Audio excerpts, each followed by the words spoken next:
Okay, with that, I presume the state has the next group available.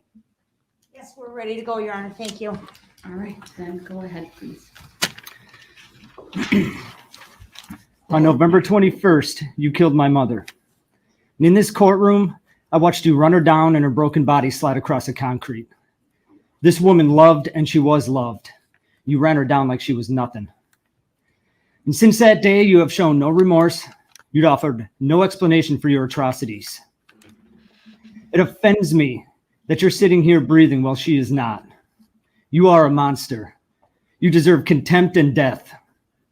Sadly, with no death penalty in this state, I can only hope they lock you away someplace so deep the rats chew on your fingers at night. As for me, this will never be over until the day I'm pissing on your grave. I think it would be fair to say that for your crimes, even God hates you. Wow. No You notes. could just tell me. Oh, go ahead. Wow. That was memorized. Yeah. The son of victim. 2. Yeah. He said that to himself like 30 times before getting up there. Easily. If I could first thank the court, you, Your Honor, and your staff for getting us here today. I don't know how you did. You kept this under 4 weeks, and this is all going to be wrapped up, before the first anniversary, and that means a lot. So I thank you for that. And if I could thank everybody at the prosecution table, our real-life Avengers. I mean, you guys did everything you could for us, and I'm forever grateful. Thank you. And I couldn't not thank Jen Dunn and her staff. I mean, she took all of us, supported us, made us into a family, and without them, I don't think I could have gotten through this trial. And Mr. Brooks, I hope as I read my statement, you continue to roll your eyes. I hope you continue to laugh and just show how bored and unmoved you are by all of this, because I think that's important. It's important for the world to see that evil can be a tangible, living, breathing thing. I think it's important for the world to see what human rot looks like. And to all the survivors, every time he puts his hand on that empty cavity where his heart should be, I hope you all smile, and I hope you take solace in the fact that today is our day. Today is for us. Today is so we can take our handful of dirt, throw it on his grave, and move on, because that's what we all need, and that's what we deserve. My name is Chris Owen, and I am the plaintiff. Of course, I missed this I'm here guy. on behalf of another You plaintiff, missed the guy my before mother, also. Leanna Joy Owen. Lee Owen was a mother, a grandmother, a best friend, an apartment manager, and a dancing granny. The reason none of the witnesses saw her in this courtroom is because she was executed by a child-killing sex offender. And we are both injured parties. My whole family is an injured party. To my kids, Yes. Lee Owen was Nanny. And Nanny spoiled her grandkids every chance she got. On every birthday, she would call and sing happy birthday to their voicemail so they could hear it the first thing in the morning. She went on a tour of my son's summer camp. She danced in the same parades as my youngest daughter. She wanted my oldest daughter to use her car to learn how to drive so she could teach her like she taught me. And all of that has been ripped away. But the defendant's conscience is clear. To my dad, Lee Owen was the love of his life. They met when she was 16, and he taught her how to drive. From that point on, they stayed in each other's lives. And even though they divorced, she was still his best friend. They spent a lot of time together, and she was the only one who could get him out of the house. Now my dad has nightmares of her body flying through the air and shattering against concrete. But Mr. Brooks' conscience is clear. To my brother and I, Lee Owen was our mother. A mother who, even when she was struggling, was always there for us. She was supportive of us. She always told us how proud she was of us. Growing up, all my friends and my brother's friends knew they were welcomed at our house. When they were in trouble, having problems at home, or just had to get away, she always let them stay as long as they needed to. And for years, every time I came home from the Marine Corps, she got all those same friends together so I could see everybody and spend time with them. Oh, he's a Marine. She was the one that Makes made some sure sense. everyone got their Christmas list out on time. She made the best eggnog I ever had. And she made my grandma's mac and cheese whenever we were together. She recently renewed her passport so she could visit my wife and I in Turkey and travel the world with us. She also couldn't wait to visit Machu Picchu with my brother. It was her dream trip. Out of all the places in the world, that was the one place she had to visit before she died. And now the best we can do is lay her ashes there, but Darrell Brooks' conscience is clear. And I believe him. Out of everything he said in this courtroom, I believe that is the one truth he told. I mean, how else could he make a witness look at each of his battered friends that he ran over and ask, how do you know who this is? Throughout her life, Lee Owen was a hardworking woman. That's why when she found herself on hard times, she was able to overcome them. Even though it took years, she dug herself out of a deep financial hole so she could live the life she wanted, the life she deserved. And she was in the middle of doing just that on the evening of November 21st, 2021. And I know this is corny and cliche to say, but Lee Owen wasn't 71 years old. She was 71 years young. She was one of the most active people I knew. She just didn't have it in her to sit still. She always had to be moving or doing something, and this often involved people. She was very social and loved being around those she cared about, and people loved her back. She had a knack for making you feel good about yourself without even trying, because she always found the good in people. Even when it was to her detriment, it never dissuaded her from helping people any way she could, without judgment, without demand for repayment or feeling she was owed anything. She did it because she knew it was the right thing to do, and it made her feel good. She accepted people for who they were and made people feel good about themselves. That is what the world lost, and you have the audacity to tell this court that your conscience is clear.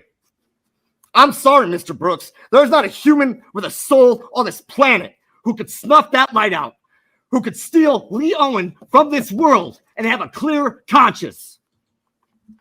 And that is why you hear the term monster. That is why you hear the term demon. You know, I saw you that day. It was just after you ran over the Catholics. I saw you hanging out of the window, looking back with a smile of satisfaction on your face, laughing at an inside joke that at the time I didn't get, the punchline escaping me. I didn't get it when my mom didn't respond to my texts. I didn't get it when she didn't answer my phone calls. I didn't get it the first couple hours my brother spent looking for her. I didn't get it until my wife sent me a video of you running over children in the parade. That's when I got the punchline. And it hit me like your red SUV, Mr. Brooks.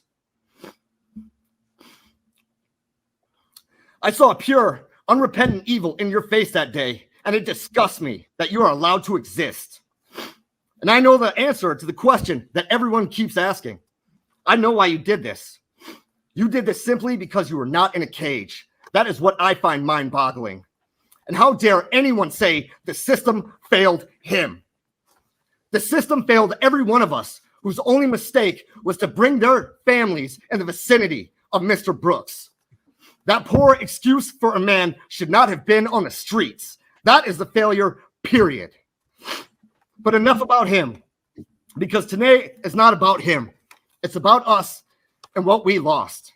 I lost my mom, Lee Owen, and I wasn't always a good son. I could be selfish sometimes. I could be mean. But no matter how angry or standoffish I got, she would bend over backwards for me, even when I didn't deserve it. And now I can never tell her I'm sorry. I can never tell her I should have been more grateful. I can never tell her how much I need her in my life. Yeah, shake your head. Shake your head. You know, so that is what you took from me. And there's nothing this court can do that would provide justice in my eyes. So all I ask is that you rot, and you rot slow. Damn. Those two brothers both just gave it to him. Yeah. This is our daughter, Olivia. She is the baby of our family. That photo was taken on November 21st, 2021. At that time, she was an innocent 8-year-old who was excited to get to perform in the parade with her best friend and her teammates. And it was something she looked forward to every year. My mother-in-law and myself and I also join her every year and hand out candy. And it's something that's become, I guess, a tradition that was taken away from us by Darrell Brooks because of his selfless just ability to have Please don't do that. It's so disrespectful. I've watched all day on TV, and I've watched you mock all of the victims all day. You roll your eyes and you make faces. If this was your 8-year-old daughter that someone else hit, you would have been beside yourself if someone made those faces. And you want people to have forgiveness for you and your child? You're insane. I hope that the judge puts the most amount of years on your sentence, and I hope that you live in hell for the rest of your life for what you have done to all of these victims. Do you realize after you hit me and my mother-in-law, I spent 5 minutes walking around looking for my daughter on the ground. I was looking for her through little girls that were keeled up in little fetal positions because you had ran them over. You hit them with 3,300 pounds and you don't care. Right before you hit me, I turned around and I looked at you. I didn't see your car. I saw the look in your eye. You knew exactly what you were doing. You knew exactly what you wanted to do. And that was because you are a narcissistic piece of shit that thinks you can get away with everything. Get it? And you are not going to ever get away with anything ever again. You did what you wanted to do, which was instill fear and horror in all of these children that are involved. You're a child killer, a woman killer. I cannot wait until somebody inflicts that harm on you. Nice. Some indignation. I like it. Sorry. Don't apologize, lady. I'm sorry. No, you had it right. That's Olivia. And the next one is my daughter in the hospital room where I sat next to her for 5 days where she didn't move. My daughter who was in the ICU for 5 days. And in children's for an additional 9 more in the critical care unit because of her brain injuries that you caused to her. That she still deals with daily. I was late because I couldn't leave her because she didn't want me to leave because of her separation anxiety that you caused. Bring it. Bring it. You should not be allowed to be a father to your children. I'm so glad that you are being kept from them. The shit you would teach them would make them as evil and miserable as a person that you are. That was victim FF and her daughter, victim GG, or maybe I mixed up the designation, but that's Does FF. anyone else want to make a statement? I believe that was GG for your daughter's. Okay, thank you. That was a good statement. GG. I believe that concludes the statements, Your Honor. Well, at least the last woman brought a little bit of the fire and indignation. Helped lift my spirits. It was needed. Yeah, it was a good one to go out on for sure. Finally, someone just saying, you're a piece of shit. Yeah, because he's a piece of shit. Yeah, finally someone called him out on the eye-rolling bullshit as well. Yeah.